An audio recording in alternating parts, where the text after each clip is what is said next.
ओम कृष्णाय वासुदेवाय हरे परमात्मने प्रणतः क्लेशनाशाय गोविंदाय नमो नमः। ओम कृष्णाय वासुदेवाय हरे परमात्मने प्रणतः क्लेशनाशाय गोविंदाय नमो नमः।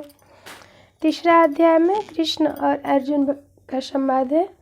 आइए भगवान कृष्ण कन्हैया ने क्या हम सबको ज्ञान दिए हैं अर्जुन के माध्यम से जानते हैं।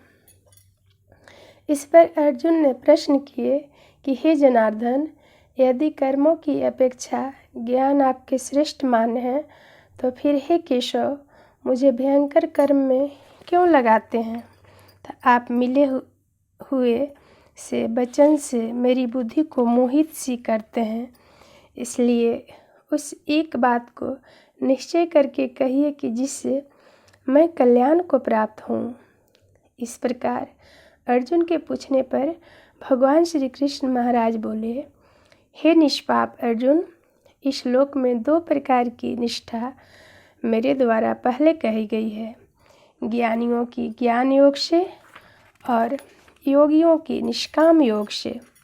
परंतु किसी भी मार्ग के अनुसार कर्मों को स्वरूप से त्यागने की आवश्यकता नहीं है, क्योंकि मनुष्य न तो कर्म के न करने से निष्कर्मता को प्राप्त होता है और न ही कर्मों को त्यागने मात्र से भागवत साक्षात्कार रूप सिद्धि को प्राप्त होता है। तथा सर्वथा कर्मों का स्वरूप से त्याग हो भी नहीं सकता, क्योंकि कोई भी पुरुष किसी काल में क्षण मात्र भी बिना कर्म किए नहीं रहता। निसंदेह सभी पुरुष प्रकृति से उत्पन्न हुए गुणों द्वारा परवश हुए कर्म करते हैं। इसलिए जो मूढ़ बुद्धि पुरुष कर्म इंद्रियों को हठ से रोककर इंद्रियों के भोग को मन से चिंतन करता रहता है, वह मिथ्याचारी अर्थात दंभी कहा जाता है।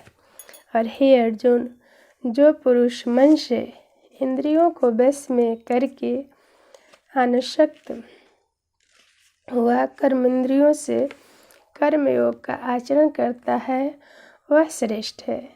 इसलिए तू शास्त्र विधि से नियत किए हुए स्वधर्म रूप कर्म को कर, क्योंकि कर्म न करने की अपेक्षा कर्म करना श्रेष्ठ है तथा कर्म न करने से तेरी शरीर निर्वाह भी नहीं सिद्ध होगा। हे अर्जुन, बंधन के भय से भी कर्मों का त्याग करना योग नहीं है, क्योंकि यज्ञ अर्थात विष्णु के निमित्त किए हुए कर्म के सिवा अन्य कर्म में लगा हुआ ही यह मनुष्य कर्मों द्वारा बनता है। इसलिए हे अर्जुन, आसक्ति से रहित हुआ उस परमेश्वर के निमित्त कर्म का भली प्रकार आचरण कर। कर्म न करने से तू पाप को भी प्राप्त होगा, क्योंकि प्रजापति ब्रह्मा ने कल्प के आदि में यज्ञ सहित प्रजा को रचकर कहा कि इस यज्ञ द्वारा तुम लोग बुद्धि को प्राप्त हो और यह यज्ञ तुम लोगों को इच्छित कामनाओं को देने वाला होवे, तथा तुम लोग इस यज्ञ द्वारा देवताओं की उन्नति करो और देवता लोग तुम लोगों की उन्नति करें।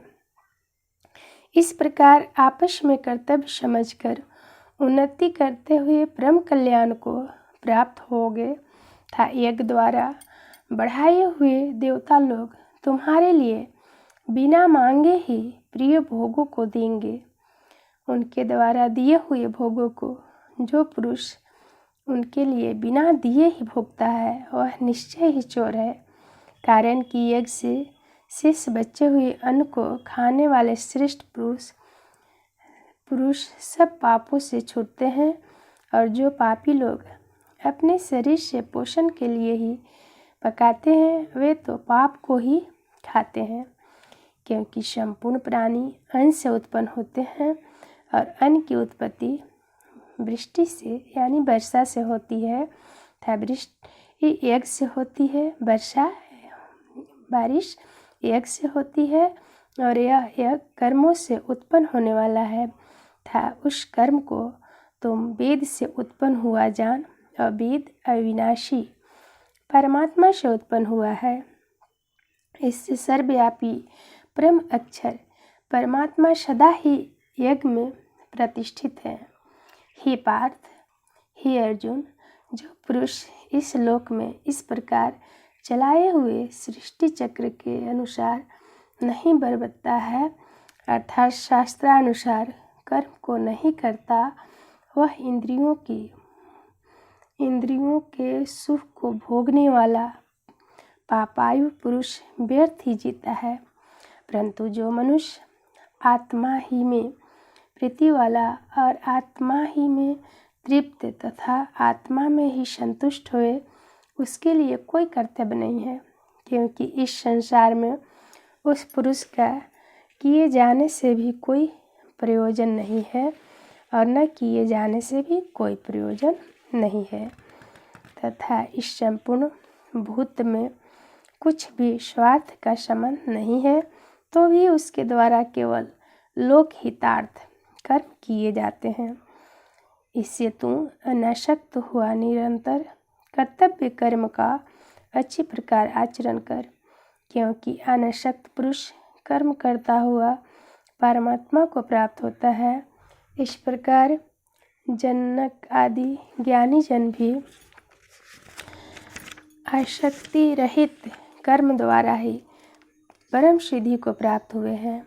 इसलिए तथा लोक संग्रह को देखता हुआ भी तू कर्म करने को ही योग्य है, क्योंकि श्रेष्ठ पुरुष जो आचरण करते हैं, अन्य पुरुष भी उसके ही अनुसार आचरण करते हैं।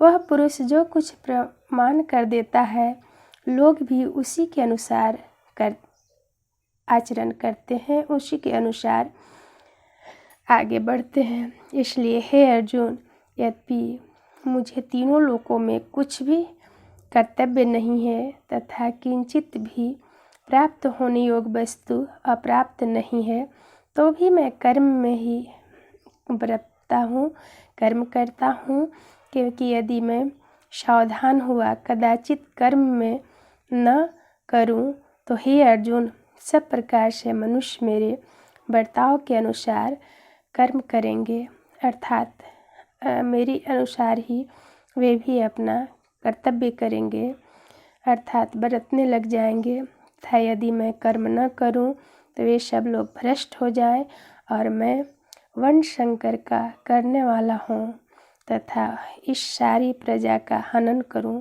अर्थात मरने वाला बनूं। इसलिए हे भरत वंशी अर्जुन, कर्म में आसक्त हुए ज्ञानी जन जैसे कर्म करते हैं, वैसे ही अनासक्त हुआ विद्वान भी लोक शिक्षा को चाहता हुआ कर्म करे। ज्ञानी पुरुष को चाहिए कि कर्म में आसक्ति वाले अज्ञानियों की बुद्धि में भ्रम अर्थात कर्मों में अश्रद्धा उत्पन्न न करें, किंतु स्वयं परमात्मा के स्वरूप में स्थित हुआ और सब लोग कर्मों को अच्छी प्रकार करता हुआ उनसे भी वैसा ही करवाएं। हे अर्जुन, वास्तव में संपूर्ण कर्म प्रकृति के गुणों द्वारा किए हुए हैं, तो भी अहंकार से मोहित हुए अंतःकरण वाला पुरुष में मैं करता हूँ ऐसे मान लेता है। परंतु हे महाबाहो, गुण विभाग और कर्म विभाग के तत्वों को जानने वाला ज्ञानी पुरुष संपूर्ण गुण और गुणों में बरतते हैं ऐसे मानकर नहीं आसक्त होते हैं, और प्रकृति के गुणों से मोहित हुए पुरुष गुण और कर्मों में आसक्त होते हैं। उन अच्छी प्रकार न समझने वाले मूर्खों को अच्छी प्रकार जानने वाला ज्ञानी पुरुष चलामायन न करे। इसलिए हे अर्जुन, तू ध्यान निष्ठ चित्त से संपूर्ण कर्मों को मुझ में समर्पण करके आशा रहित और ममता रहित होकर संताप रहित हुआ युद्ध कर। हे अर्जुन, जो कोई भी मनुष्य दोष बुद्धि से रहित और श्रद्धा से युक्त हुए सदा ही मेरे इस मत के अनुसार बरतते हैं वे पुरुष संपूर्ण कर्म से छूट जाते हैं, और जो दोष दृष्टि वाले मूर्ख लोग इस मेरे मत के अनुसार नहीं बरतते हैं, उन संपूर्ण ज्ञानों में मोहित चित्त वाले को तो कल्याण से भ्रष्ट हुए ही जान। क्योंकि सभी प्राणी प्रकृति को प्राप्त होते हैं, अर्थात अपने स्वभाव से परवश हुए कर्म करते हैं। ज्ञानवान भी अपनी प्रकृति के अनुसार चेष्टा करता है, फिर इसमें किसी का हठ क्या करेगा। इसलिए मनुष्य को चाहिए कि इंद्रियों के अर्थ में अर्थात सभी इंद्रियों के भोग में स्थित जो राग और द्वेष है, उन दोनों के बस में नहीं होवे, क्योंकि इसके वे दोनों ही कल्याण मार्ग में विघ्न करने वाले महान शत्रु हैं। इसलिए उन दोनों को जीतकर सावधान हुआ स्वधर्म का आचरण करें, क्योंकि अच्छी प्रकार आचरण किए हुए दूसरे के धर्म से गुण रहित भी अपना धर्म अति उत्तम है। अपने धर्म में मरना ही कल्याणकारक है और दूसरों का धर्म भय को देने वाला है। इस पर अर्जुन ने पूछा कि हे कृष्ण, फिर यह पुरुष बलात् लगाए हुए के सदृश न चाहता हुआ भी किसी से प्रेरा हुआ पाप का आचरण करता है। इस प्रकार अर्जुन के पूछने पर श्री कृष्ण महाराज बोले, हे अर्जुन, रजोगुण से उत्पन्न हुआ यह काम ही क्रोध है। यही महाआसन अर्थात अग्नि के सदृश भोगों से न तृप्त होने वाला और बड़ा पापी है। इस विषय में इसको ही तू मेरी बैरी जान। जैसे धुआं से अग्नि और मैल से दर्पण ढका जाता है, तथा जैसे जेर से गर्भ ढका हुआ है, जैसे ही उस काम के द्वारा यह ज्ञान ढका हुआ है। और हे अर्जुन, इस अग्नि सदृश न पूर्ण होने वाले काम रूप ज्ञानियों के नित्य बैरी से ज्ञान ढका हुआ है।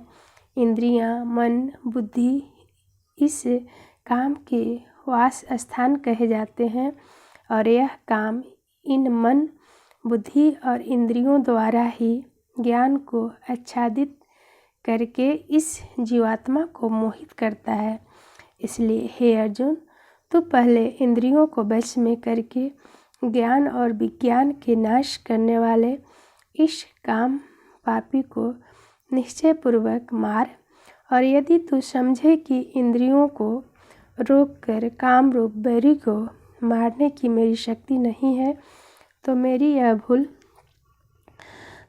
तेरी यह भूल है, क्योंकि इस शरीर से तो इंद्रियों को पर श्रेष्ठ, बलवान और सूक्ष्म कहते हैं, और इंद्रियों से पर मन है, और मन से भी पर बुद्धि है, और जो बुद्धि से भी अत्यंत पर है वह आत्मा है।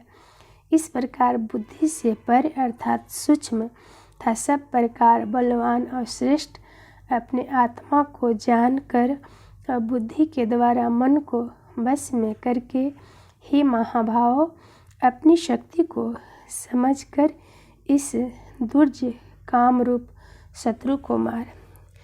बोलिए तीसरा अध्याय विश्राम। बोलिए श्री कृष्ण भगवान की जय। आइए भगवान जी का भजन कर लेते हैं छोटा सा। कभी राम बन के कभी श्याम बन के चले आना प्रभु जी, चले आना। कभी राम बन के कभी श्याम बन के चले आना प्रभु जी, चले आना। तुम राम रूप में आना, तुम राम रूप में आना। सीता साथ लेके धनुष हाथ लेके चले आना प्रभु जी, चले आना। कभी राम बन के कभी श्याम बन के चले आना प्रभु जी, चले आना। तुम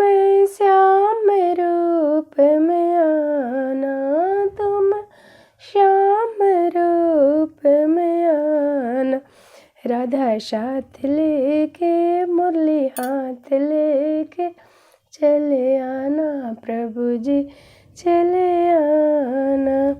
कभी राम बन के कभी श्याम बन के चले आना प्रभु जी चले आना।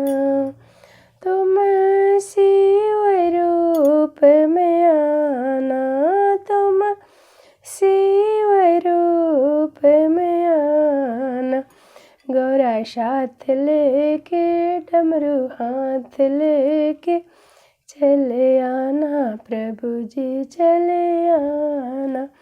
कभी राम बन के कभी श्याम बन के चले आना प्रभु जी चले आना। तुम विष्णु रूप में आना तुम विष्णु रूप में आना।